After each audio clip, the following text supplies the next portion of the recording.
Gravando, então, encontro sobre o professor, parte 2. Jefferson, tu quer finalizar para eu dar a palavra para o Arthur? Pode ser, eu não sei se querem esperar O o, Rogério deve estar o chegando Rogério, o também. perguntador. Ah, é, É, verdade.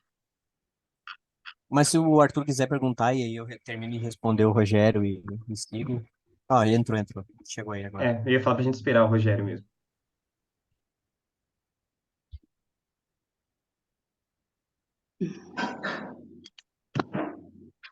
O Rogério já tá Bem-vindos ouvindo para todos eu de volta. terminar?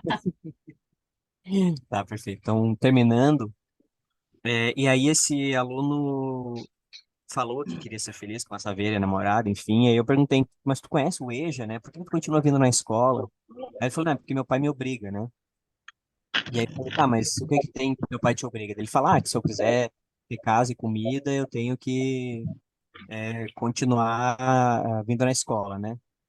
Assim, eu achei um pouco violento, mas para não levar para esse lado, né, que eu acho que não cabia naquela conversa, eu falei para ele, bom, se tem essas questões, tu realmente precisa do teu pai, então por que tu não conversa com ele? Porque tem a possibilidade de fazer o EJA, né? Pode fazer o EJA, sai daqui, espera, né, naquela época não precisava ter 18 anos para fazer o fundamental, faz o EJA e aí depois tu faz o ensino médio, né? Tu não precisa ficar aqui tentando passar do mesmo ano que tá te trancando. E aí ele não conhecia o EJA, eu expliquei o que que era, e aí, enfim, a gente até conversou mais um pouco e ele foi pro intervalo. Um ano depois que eu falei isso pra ele, ele me seguiu no Insta. E a foto dele de capa era ele com a namorada e uma saveira atrás. Assim, foi um negócio mais maravilhoso que já aconteceu. Eu acho que das coisas que eu ensinei, aquela ali foi a que deu, eu sei que deu certo. Na foto ele tava. E as fotos que ele colocava no perfil era quase todas, ou ele só com a saveira, ou ele com a namorada, ou ele com os dois, era isso, assim, ele tava no pleno da felicidade dele. E aí isso me causou uma crise que foi tipo, poxa, eu já tô com quase 30 e eu ainda não sou feliz. Ele em um ano resolveu a vida dele com 15, né? Então eu pensei assim, não, eu tenho que escrever alguma coisa sobre isso, né? Ficou me incomodando e aí, enfim, aí como eu já tinha ideia do professor, eu pensei, não, vou levar também essa história de aluno, no sentido de eu passei pela graduação, cheguei lá no mestrado e tal, e não tô feliz e não vou ser feliz nunca nisso aqui, porque talvez não seja o que eu faça feliz. E aquele meu aluno tinha mais clareza que eu e realmente saiu dessa linha de eu posso ser feliz só tendo muito estudo para ter um trabalho muito grande, quando na verdade eu poderia estar dirigindo um carro, fazer entrega com a namorada ou, sei lá, companheiro ou o que for junto comigo, né? Então esse foi o caso de sala de aula que eu posso te garantir que está no livro de alguma maneira. É, talvez Jefferson, talvez você seja feliz sendo infeliz. Conse- Pode ser. É um Seria muito ponto, né? de felicidade, mas poderia acontecer. Você tem algum parentesco russo? Não sei. Até hoje eu acho que não. Olha, Vou quem ver. sabe? Comunista eu já sou. Agora, se eu tenho parentesco russo, eu não sei. Arthur agora acho que queria, né? É, vai, Arthur. Bom, então eu compartilho com o Jefferson tanto a profissão, né? Sou professor de História e Filosofia, quanto a orientação política, né? Eu também sou comunista. E aí, quanto ao livro, eu gostei bastante, mas eu confesso que é uma leitura que ela me parece um pouco voltada para quem já está por dentro dessas discussões, assim, né? É quase como se o livro fossem vários aforismos estendidos, né? Uma complexificação de vários aforismos. A gente falou muito de crime e castigo, inclusive porque aparece citado no livro, mas eu senti que o professor lembra muito mais o Memórias do Subsolo. Eu não sei se o Jefferson leu, se ele teve como referência, mas para mim pareceu muito, muito mais com Memórias do Subsolo do que com Crime e Castigo. Porque em Memórias do Subsolo a gente tem isso daquela aquela pessoa ressentida, né? E trabalhando esse ressentimento. A única coisa que eu senti falta na leitura é que eu penso que o livro poderia ter tido mais cenas, um pouco mais de cenas, além das digressões do personagem principal, que é o que acontece no Memórias do Subsolo, né? A gente tem lá no Memórias do Subsolo duas ou três cenas fortes, agora eu não lembro exatamente, e o resto são digressões. E eu acho que o professor ele trouxe, pelo menos ao meu ver, né, ele traz um debate que eu acho muito é uma coisa muito sensível aqui no Brasil, porque é um dos nossos principais problemas culturais, sociais e políticos, que é a questão da segurança pública, né? Aqui no Brasil, a pauta da segurança pública ela foi capitalizada pela direita. Tem alguma coisa errada, muito errada, e o nosso campo, que é a esquerda, não consegue apontar uma solução que seja convincente o suficiente para o povo seguir a gente nessa, né? E eu gostei muito que o professor traz essa discussão à baila. Dentro dos temas que o livro traz, para mim, esse é o principal. É um tormento relacionado a essa questão da segurança pública que a gente não tem uma cara verídica na solução, né? A gente sabe que a solução é estrutural, mas, ao mesmo tempo, a gente precisava de algo que fosse para amanhã também, né? A gente já não está mais no ponto em que isso pode ser discutido só estruturalmente. E eu gostei do professor por conta disso, por conta de ter trazido essa questão da segurança pública para a baila ali, para discussão, e ela é o detonador de tudo que acontece na vida desse cara, pelo menos daquilo que está colocado ali na página para a gente, né? Então não é mais uma questão, mas é mais um comentário, né? Que me pareceu muito mais Memórias do Subsolo do que Crime e Castigo, e também esse ponto aí da segurança pública que eu achei bem forte ser trazido no livro.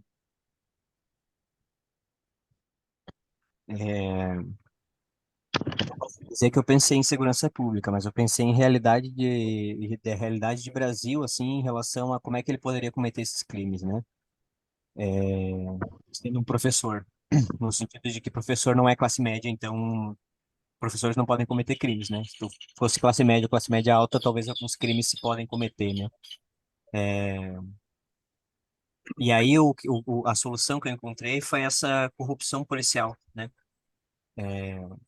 Que onde o que vale é a proteção do Estado e a proteção da propriedade privada e a proteção das amizades e dos contatos, né? Então, por isso que ele tem esse amigo professor. Essa foi a maneira que eu encontrei de, numa realidade brasileira, esse professor poder fazer esse tipo de coisa e ser protegido, né? E ter, inclusive, meios para fazer, né? Porque quando eu pensei psicopata, né? Eu pensei assim, assassino, enfim. Eu pensei, poxa, mas se eu escrever algo estilo norte-americano, perde a graça, porque tá atolado e todo mundo que escreve sobre psicopatia parece que está escrevendo nos Estados Unidos, porque o acesso à arma é fácil, o acesso às coisas são fáceis, né? Assim, não que sejam de fato, mas quando a gente vê essas coisas de crime e tal, eles são facilitados, né? Pelo menos nas narrativas, no sentido de tá tudo à mão, tu chega na Walmart, tem tudo para tu comprar, tu compra e vai para casa, ninguém te investiga, não tem problema nenhum. Ah, eu comprei 20 litros de ácido sulfúrico, mas né, quem é que não compra, né? Não tem problema nenhum. Então, porque também brinca essa coisa da liberdade, até onde a liberdade pode ir, né, no caso desses psicopatas. E aí, enfim, pensando nesse sentido, que eu coloquei ele como amigo desse policial, que é um amigo que vem né, de antes da graduação, que pode ajudar ele nesse sentido, né, de prover maneiras, ensinar ele maneiras de desviar a atenção da polícia, ou pelo menos de ele se desviar da atenção da polícia, porque para ele não era um problema também que esses corpos fossem encontrados, inclusive o contrário, né? Em relação a Memórias do Subsolo, teve uma coisa que agora tu me lembrou, né, quando a Erika perguntou influências. Tem dois livros que são pequenos do Dostoiévski que eu sempre confundo, que é o Memórias do Subsolo e o Relato da Casa dos Mortos, alguma coisa assim. Tem um desses dois que tem uma cena, e aí faz muito tempo que eu li na graduação, é, em que ele fala daquela repetição que é feita na prisão, de levar um monte de tijolos de um lado da prisão para o outro, e depois tu pega esses tijolos do outro lado e leva para o outro. O como isso é tedioso, né? E tem na escrita de um desses dois, eu não vou lembrar qual também, é essa questão do tédio colocado na narrativa, né? A pessoa descrevendo sempre a mesma coisa, repetindo sempre a mesma coisa. Olha como é tedioso isso aqui. Ela descreve a cena toda. Próximo capítulo, ela descrevendo de novo a cena daquele mesmo jeito. E aí tu vai sentindo o tédio no ler, né? Porque essa é a ideia. Eu tô numa situação tediosa, eu sou um narrador, eu quero que tu sinta esse tédio. Então isso apareceu um pouco para mim. Eu pensava assim, poxa, como é que ele também vai deixar passar pro leitor essa questão do tédio, né? Então não sei se tem, porque eu não sei se é do Memória Subsolo ou se é Memória da Casa dos Mortos. Ele colocou ali na. Ele colocou no chat Memória da Casa dos Mortos. É, Então se eu não me engano, o protagonista de Memórias da Casa dos Mortos é professor também, inclusive. Eu não, faz um tempo que eu já li, mas se eu não me engano, ele é professor também. Ele alfabetiza um pessoal na prisão, numa certa cena, incluso. então aí, ó, tem mais ligações do que eu nem tinha me dado conta, né? Mas isso sim, do tédio sim, né? Pra também passar um pouco dessa coisa, poxa, ele tá preso, né? Então toda vez que ele for escrever um novo capítulo, ele também não pode escrever como se ele já soubesse onde é que ele parou e aquilo tivesse uma sequência que ele não vai repetir nada, porque ele também fica um tempo sem escrever entre um capítulo e outro, ele também não recebe aquelas páginas a todo momento e termina aquele livro rápido, né? É, então tem alguns pontos desses de repetir, de repetição. Gostei dessa crítica que tu falou de que parecem aforismos e de que é uma que a pessoa meio que tinha que estar preparada já para essas discussões, para pegar aquilo ali, né? Ou estar inserida nessas discussões. E eu acho que por eu sentir algo nesse sentido, de que será que as pessoas não vão entender, porque a personagem tem que ser pedante, aí eu pensei assim, poxa, mas eu também ficar pensando isso é eu agir que nem o professor e desenhar dos meus leitores, né? Então eu não vou pensar nisso. Mas a minha saída foi colocar no fim do livro um texto da minha mãe falando sobre a questão de ser feliz, que é a discussão que o professor faz. Porque a minha mãe Hum. teve aquela discussão filosófica antes e ela tinha perguntado para mim, foi assim, nesses acontecimentos que a gente tem na vida, que a gente lembra, né? Essa foi a primeira vez que minha mãe me legitimou enquanto professor de filosofia, porque ela estava fazendo, ela veio, olha, tem um exercício para fazer, que é escrever um texto sobre o que é a vida, o que é ser feliz, o conhecimento de si. E aí eu queria tua ajuda, porque tu é professor de filosofia, né? Ela falou para mim, e aí eu ajudei ela não a escrever o texto, mas a entender o que alguns filósofos estavam falando, porque ela estava lendo Sócrates, estava lendo Platão, Aristóteles, né? Então ela queria entender isso. E aí, então, eu expliquei o que queriam dizer mais ou menos. Eu falei, mas tu também tem que ver que tem coisas que tu vai entender que eu não vou entender. Então, o básico é isso, mas não tenha medo de escrever o texto. Aí ela escreveu aquele texto dali, é praticamente original, assim. O que eu mudei é uma outra coisa que ela ainda estava com dificuldades na aula, que era vírgula, acento, coisa assim, só. O texto mesmo é dela, né? E aí ela releu o texto já com as vírgulas e gostou, e aí eu coloquei no livro como uma homenagem a ela e como quase um contraponto ao que o professor está falando do que é ser feliz, né? São duas perspectivas diferentes, né? Porque aquele texto da minha mãe tem muito ter filhos, ter família, constituir o que dizem que é moralmente bom, e aí eu vou ser feliz, e o professor fala assim, poxa, mas isso aí não dá para ser feliz, né? Desse jeito não dá para ser feliz. É, Eu acho que a pode falar, Rosiane queria perguntar. Não sei se a Rosiane vai perguntar ainda. E depois a Andréia. pode perguntar. Oi, Jefferson. Eu só queria acompanhar mesmo o debate, mas eu não, não resisti. Queria fazer uma pergunta também. Assim, a gente sabe que um dos pilares da humanidade, assim, de direitos humanos e tal, é a gente ter direito à segurança, direito à saúde, para a gente ter essa noção de felicidade e bem-estar que cada ser humano procura, né? E assim, ao longo da história da humanidade, a gente sempre teve casos de pessoas que sempre desvirtuaram certos valores para assim ultrapassar os limites desses direitos, né, em prol dos seus direitos pessoais, né? Caso de genocídios, caso de assassinatos, etc., né? E assim, uma das matérias que eu peguei nesse último semestre foi uma cultura e instituições britânicas, e a gente leu um livro chamado de Identidade Cultural. E aí ele aborda que, assim, a gente, quando é criança, a gente não tem muito conceito do que é ser feliz, de valores também. Isso vai sendo inculcado na gente ao longo da vida, nossos pais, nossa família, a sociedade, enfim, tudo isso, né? Religião, governos, tal. E eu queria fazer essa pergunta assim, até que ponto chega essa linha tênue entre assim, se buscar uma justiça que você acha na sua mente que é justiça, e se buscar uma justiça que seja ideal para todos. Até que ponto isso ultrapassa, sabe, assim? Perfeito. É, uma perspectiva que eu sempre tive, e aí essa perspectiva quem me deu foi a graduação de História, por ler história é, como constituída por aqueles que venceram, e entender que tem uma história dos que não venceram. Perspectiva, historicamente falando, assim, na minha percepção, elas sempre foram justiças criadas por quem estão no mais alto grau do poder, né? Seja na Grécia, seja na Idade Média, né? Na época medieval, seja na Idade Moderna, seja agora no presente, para que pessoas que não estão no poder não possam ultrapassar essa linha da justiça e chegar no poder, né? Então, a justiça não é feita para todo mundo, a justiça é feita para poucos, né? Sempre foi historicamente falando, né? Materialmente falando nessa história. Então, eu acho que essa também é uma perspectiva que eu coloco no professor. Ele discute justamente a ideia de justiça e a ideia de direitos humanos, embora ele não use a palavra direitos humanos, não lembro se usa, desculpa.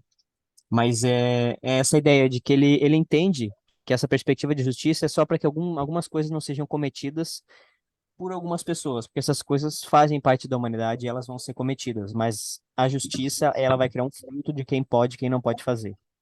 Então, por exemplo, quando a gente pensa em realidade Brasil, quem é que pode matar? Hoje no Brasil, quem pode matar é a polícia militar, é a polícia civil, é o Estado. O Estado tem o direito de matar e o Estado mata todos os dias, né? Então, qual perspectiva de justiça que a gente tem? A gente tem a perspectiva de justiça que o Estado pode matar e os outros não podem, né? E por que que isso? Aí a gente vai fazer a constituição histórica desse Estado, né? Que é o que acontece também com o professor, né? Ele faz essa discussão de quem é que poderia estar matando? Eu estou matando. Meu colega que é policial está me ajudando. E aí, para onde é que tu vai correr agora? Quem é que vai te dizer que está errado, né? Quem é que vai fazer com que isso pare de acontecer? Eu, inclusive, estou preso e estou escrevendo e vocês estão lendo, porque eu tenho amigos dentro da prisão e o diretor da prisão me permitiu fazer essa publicação, né? Então, assim, eu ainda posso fazer o que eu quero, que é escrever, que é lá na prisão, enfim. Então, essa perspectiva de justiça e de direitos humanos não é algo que fica muito problemático no livro, né? E a minha perspectiva, se tu pergunta enquanto eu, autor Jefferson Pessoa, é essa mesma, né? A justiça é só um conceito criado para dividir quem pode e quem não pode fazer algumas coisas, porque as coisas vão continuar acontecendo.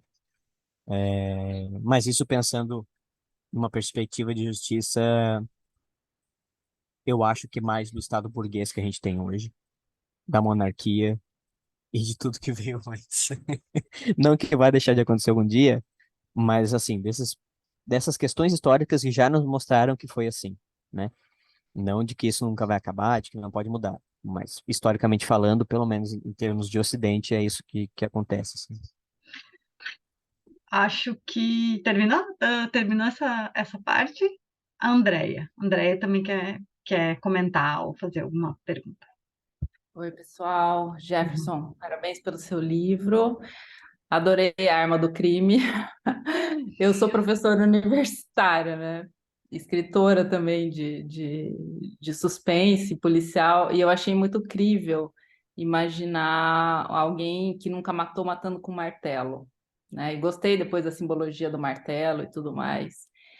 É, bom, eu quero fazer dois comentários, né? Primeiro, eu acho que a gente estava discutindo, né? Acho que a Irka estava discutindo com o Rogério o que seria, né? Tem um tom mais ensaístico. Talvez eu estou olhando aqui, estou imaginando que deve ter o quê? Umas 24 mil palavras a tua obra. Tá com Não o estou microfone escutando. fechado, Jefferson. Eu posso pegar aqui o arquivo, mas eu acho que não passa muito disso, não. Acho que é bem por aí mesmo. Tem o tamanho de uma novela, né? Mas é mais um ensaio mesmo. Tem um tom ensaístico, mas eu acho que seria, se fosse para classificar assim, participar de um concurso, essas coisas, acho que seria mais uma novela mesmo. pelo tamanho dele, né? E o que eu queria comentar é o seguinte, até quero que depois você fale um pouco da construção desse personagem, dessa voz narrativa ou do foco narrativo, né? Porque eu achei ele muito irritante, assim, eu fiquei muito tensa com ele, eu fiquei irritada, eu não consegui sentir simpatia nem empatia por ele em nenhum momento, apesar de ser professora também, né? E assim, por quê? Eu acho que ele tem um complexo de superioridade gigantesco, só que quando uma criatura tem um complexo de superioridade assim, normalmente tem a aba contrária ali, o contrapeso, que seria um complexo de inferioridade, ou então, como é fluxo da consciência, eu fiquei o tempo inteiro esperando, pá, agora eu vou ver o lado B, C, D desse cara, ele vai mostrar as fragilidades, os medos, vai mostrar, né, enfim, tudo que ele tem ali nas sombras mesmo, né? E as fragilidades mesmo. Eu achei que ele ficou muito se colocando como super-homem o tempo todo, sabe? Então, talvez seja alguma figura aí que você trouxe para a narrativa, mas eu queria te dizer isso, porque talvez pro homem branco intelectualizado, crista da onda do patriarcado, seja uma narrativa palatável. Eu tô falando como mulher, assim, esse cara, a voz dele, para mim, é insuportável, assim. É um cara que eu queria pular no pescoço dele e esganar. Eu mataria esse cara a marteladas. Eu acho ele Sim. insuportável. É isso, desabafei, gente. Tá um calor aqui, uma Tem coisa. uns personagens que são mesmo, né? Mas isso vamos dizer assim, mérito do autor, né? Que causa uma repulsa tão grande no leitor. É que tem um capítulo inicial ali que ele fala muito mal da companheira dele, né? Aquilo ali é muito revoltante. Agora sim, pode falar. Pode defender ou não. Não, não, ele é assim, ele é uma personagem que eu criei para tirar pros leões, entendeu? Porque ele é totalmente arrogante, assim, ele é totalmente isso. Ele se sente superior, e aí essa é uma voltinha que eu tentei colocar nele, que é assim, ele vai deixar bem claro já no início que ele tá matando o estuprador, não porque ele se preocupa que mulheres são violentadas, mas é porque o que ele descobriu que ele quer matar. Então, é nesse sentido de ele é realmente arrogante ao ponto de achar assim, o homem que estupra uma mulher se acha muito superior. Eu vou matar esse cara porque esse cara é o que se acha mais superior entre os homens. Sabe? É nesse sentido. Então, ele é duplamente arrogante, ele é duplamente nojento, assim. Eu me lembro que quando eu entreguei pro Gruber para ele ler, ele falou assim, cara, teu personagem é nojento. Eu falei, é isso, então vamos publicar. Vamos publicar, as pessoas têm que ler, né? Ele não é feito para agradar, assim. E ele é. E é justamente esse é outro ponto que é interessante que ele vai discutindo. Ele se coloca como arrogante, como nojento. E isso também é uma coisa que eu achava interessante, embora seja fluxo de consciência, é, na minha percepção, e foi isso que eu tentei colocar na personagem, ninguém escreve tão bem quanto ele, ou assim, quanto eu conseguiria escrever, né? Não dizendo que eu escrevo bem, mas ele escreve como se ele achasse que está escrevendo bem, pensando. Ele teve que parar e reler aqueles textos que ele escreveu, né? Então não é bem um fluxo de consciência, ele tem uma releitura do texto, de repente, né? Pá, vou esconder aqui essa coisa, né? Vou me construir desse jeito. Que eu tentei passar no texto, assim, né? E aí eu acho que essa tua leitura foi bem acertada e eu acho muito interessante que poucas pessoas chegam e falam para mim, teu personagem é horrível, ele é nojento. As pessoas normalmente falam isso com eufemismos, né? Poxa, mas que questão ruim aquela que ela trouxe, né? Pô, ele fala tão pouco dessa mulher, por que ele não fala mais? Ela não tem nada de bom, né? Sabe, uma coisa assim. Eu falei no início do meu amigo que não gostou do livro, porque ele queria ver mais da mulher e do amigo e tal. Que ele sentiu, cara, essas duas pessoas são pessoas boas de alguma maneira, e eu não sei nada deles, eu só sei desse cara nojento aqui, desse personagem que me irrita. Falei, pô, é isso, meu. A gente tá lendo, no fim das contas, o texto de alguém que mata e não tem problema nenhum em matar, e agora tá preso e ainda tirando sarro de quem não tá preso ele se acha livre, sabe? Nesse sentido, assim, que ele se coloca. Hum. Então, pô, fico muito feliz que tenha gostado, é nojento. A Rosiane quer falar. É porque eu tô vendo uns vídeos assim sobre personagens narcisistas, né? E aí a psiquiatra estava explicando as diferenças entre tipos de narcisismo, assim. E tem um grau de narcisismo que ele chega próximo à psicopatia mesmo, assim, que é o narcisismo maligno, né? Que é aquele que o sujeito ele é tão narcisista ao ponto de chegar a ser violento mesmo, assim. Ele não admite assim, derrota em hipótese nenhuma na vida dele, ele não admite que ninguém contrarie ele não admite nada que seja o contrário à vontade dele. E uma das características desse tipo de narcisista é as compulsões. Ele geralmente se envolve em situações de risco, é, com drogas, sexo, é, entre outras coisas, assim. E o seu personagem eu achei meio assim.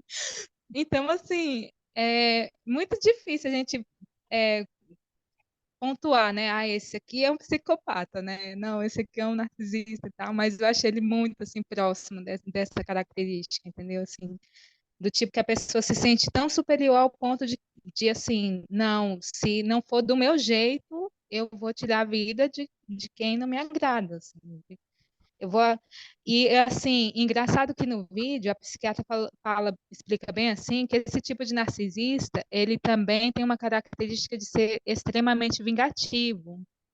Ela pega e pontua, né? Não que assim, você querer justiça numa situação seja ruim e tal, mas assim, essa pessoa, ela não descansa até que ela destrua a vida da outra, acabe com a vida da outra completamente. E às vezes não é nem no sentido assim físico, matar mesmo, mas é no sentido moral, social.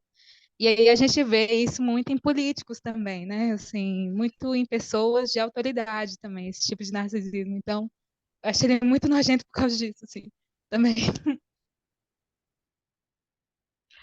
Eu posso falar uma coisa antes do Jefferson falar. É a diferença.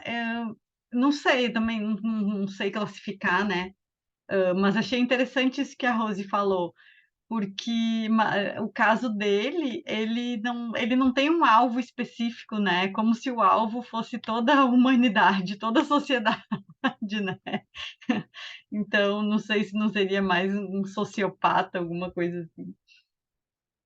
Enfim, Jefferson, diz aí tua posição. Depois eu quero ler um trecho aqui. É... Pô, minha posição é de autor, né? Quanto mais eu provocar vocês, melhor. Ah, é.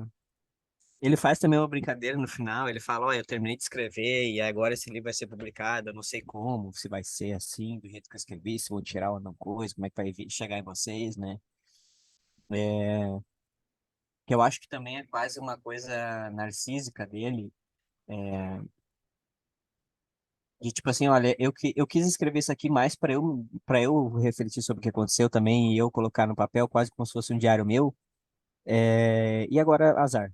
Agora não é mais problema meu, né? Eu escrevi, agora é com quem lê, e se quiserem ler, vocês estão por conta e risco, e, né? Vocês nunca vão saber quem eu sou, vocês não vão saber onde é que eu tô, e aí? E aí, no fim das contas, eu tô nessas páginas dentro de vocês agora que vocês leram, sabe? Um negócio assim. Agora vocês que me carreguem, o problema não é mais meu. É meio que se livrar de um problema, quase como se ele tentasse também se livrar de uma culpa que ele não quer falar que tem, né? Que ele vai discutindo no livro como se ele não tivesse, mas é quase como se ele fizesse assim, ok, agora o julgamento de vocês, agora eu comigo mesmo e vocês com vocês mesmos, e quem concordar Ele comigo tá talvez tenha... ok com ele, né? Ele tá super Ele tá... ok com ele mesmo. tipo assim, Ele lança o agora é que eu quero viver, problema, né? ele lança o problema pro leitor e ele fica super ok. Assim, ó, o problema é de vocês, vocês que se virem agora. Isso. Olha só, deixa eu. Vamos tirar uma foto antes, porque falta 10 minutos, o Rogério vai falar. Mas vamos primeiro tirar a foto para não esquecer.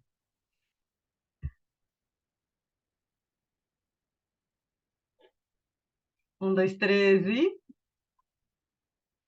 Ok, gente. Rogério, tu fala, depois eu quero trazer de novo, antes da gente terminar, a questão do martelo. Daí eu quero ler um trecho, mas Rogério fala primeiro. Tá fechado o microfone. Agora sim. Jefferson, você falou que você tem um conhecimento aí de psicanálise, e eu não tenho, sou muito assim amador. Essa questão do sujeito ser um mitômano, né, criar mitos, e ele acha que ele está sempre com a razão, e os fatos se ajustam sempre à narrativa dele. Esse personagem professor teria essa característica, por exemplo, ele está sempre num tom superior, e mesmo quando ele não é capturado pela polícia, ele se entrega para a polícia, né? Ou seja, ele comanda o processo do começo ao fim, e como foi falado aí muito bem, é jogado para nós leitores. O que que vocês acham? Quer dizer, mas isso não abala o que ele acha, né? Ele parece ser um sujeito assim que não se arrepende. Fala, será que eu fiz certo, errado? É bom, mas eu fiz, né? Então sempre ele no centro das atenções. Caberia essa classificação aí que eu não entendo muito da mitomania? Essa é a É, pergunta. sim, eu acho que cabe sim, Rogério. O que eu pensei, o que eu pensei bastante nele é assim, no mito do Narciso, olhando no espelho d'água, ele mergulhou, né? Ele se atirou e foda-se. E sem olhar para trás, né? Sem pensar muito no que aconteceria. O que acontece na psicanálise, que eu tento trazer no professor, é quando tu tem um desejo muito grande, uma pulsão, né? Não desejo no sentido de eu quero algo, mas essa pulsão que é do inconsciente que a gente não controla, e ela é muito barrada, ela vai escapar para outra coisa. Ela vai ir para outro objeto. Então, se tu tem uma pulsão muito grande por alguma pessoa, por algum objeto, por alguma ação, por algum lugar, e de alguma maneira tu é castrado naquilo ali, tu não tá impedido, essa pulsão ela não deixa de existir em ti. Ela vai para outro lugar. E aí, no caso dele, que eu tentei trazer, é que essa pulsão foi para esse mito de si mesmo, onde discutir sobre a felicidade é discutir sobre se ele está feliz ou não, né? Então, eu acho que a gente poderia dizer que essa mitomania cabe um pouco, mas talvez não, porque ele não parece ser louco, né? Porque, assim, isso da mitomania tem uma coisa por exemplo, o homem dos ratos, né? A mulher que achava que era um chapéu, o homem que achava que era um chapéu. Tem uns textos assim, né? Das pessoas que criam outros tipos de mitos que parecem muito mais esquizofrênicos no sentido só de uma mente que pensa coisas que a gente não está acostumado a um nível muito distante do que a gente considera a Ah, realidade, né? então, refazendo, então ele teria traços da mitomania. E sabe que essa questão ela envolve muito a teoria da criação das histórias de terror, né, de sobrenatural, assim, a volta daquilo que está escondido, de novo, me aventurando em psicanálise, o recalque, quer dizer, o que não foi resolvido volta numa forma assustadora, aterrorizante. Eu achei essa parte assim acho que é um ponto forte, e como a Andrea falou, mesmo que seja no personagem, eu até coloquei aqui no chat um tragicômico, né? Porque tem horas que eu tenho pena do cara, né? Porque, pô, mas que criatura é essa que acha que tudo gravita à sua volta?